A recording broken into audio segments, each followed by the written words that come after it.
So I threw some standard props on my rebuilt Bugs 3 where I'm waiting for some prop nuts to come so I can attach my preferred bullnose props cut down from Cyma 8 props.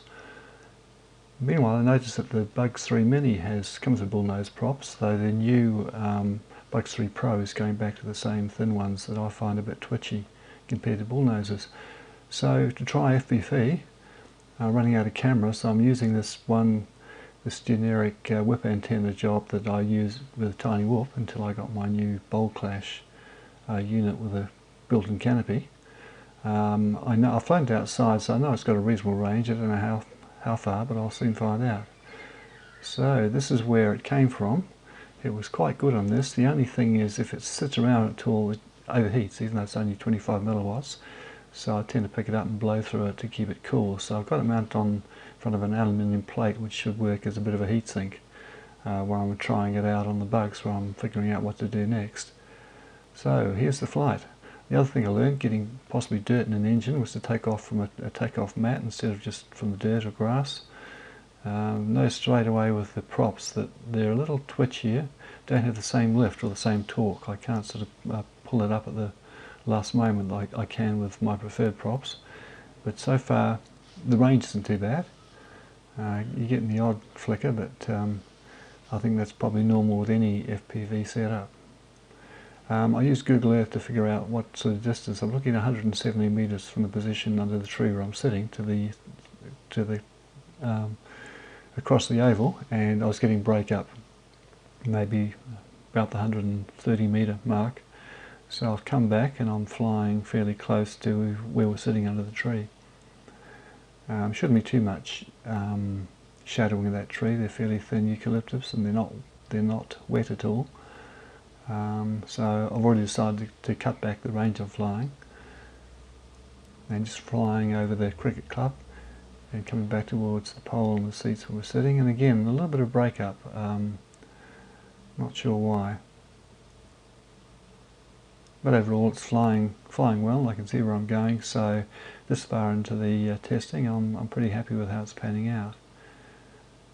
So I'm now trying to use the wind to bring it down gently in the grass, to land on the grass, because I don't mind landing gently on grass. It's just for the takeoff I'd prefer to come off a mat, so pretty happy with that for a soft landing. So back onto the mat and up we go again for another session.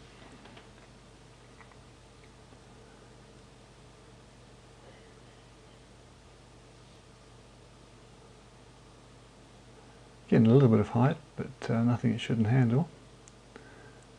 That's fairly bad breakup. I'd find too much of that a bit disorientating. I'm deliberately flying in an area I know pretty well, so if I do lose visual contact, I've got a bit of time and height hopefully to correct. So again, I'm flying out along the field, and the breakup is quite bad. In fact, I lost it completely there for a bit. It was only knowing I got a reasonable height. So at this point I made the decision to come back, circle the pole, which is close to where we're sitting, and stay close to home for the rest of the flight.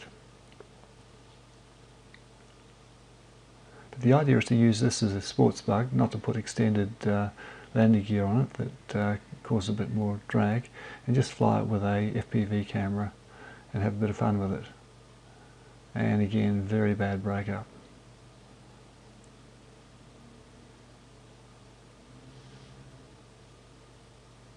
So just holding it steady.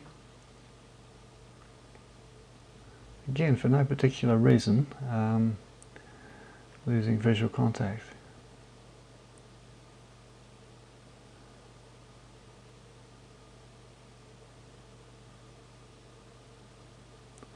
But overall the rebuild's been a success. One thing I've learned, in fact I learned this with my tiny whoops, is that you can put the engines on your lip, which is very sensitive to heat, hot and cold, and you can very quickly get an idea of if any of the motors are running any hotter than the others. In this case, after landing, I noticed that the two motors on one side were warmer than the other two. Two were cold, two were a little bit warm, but not enough heat to be a worry. So it's a bit of a flyover.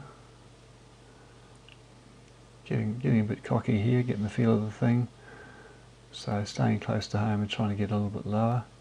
But when you get the wind behind it, it just doesn't pull up. It just doesn't have the torque to pull out of a dive the way I'd normally expect to. So these props do make a difference, and here's where I don't pull out. So hit the ground, try and take off, and realise I've got a bent prop. So that's the end of the flying session, and bye for now.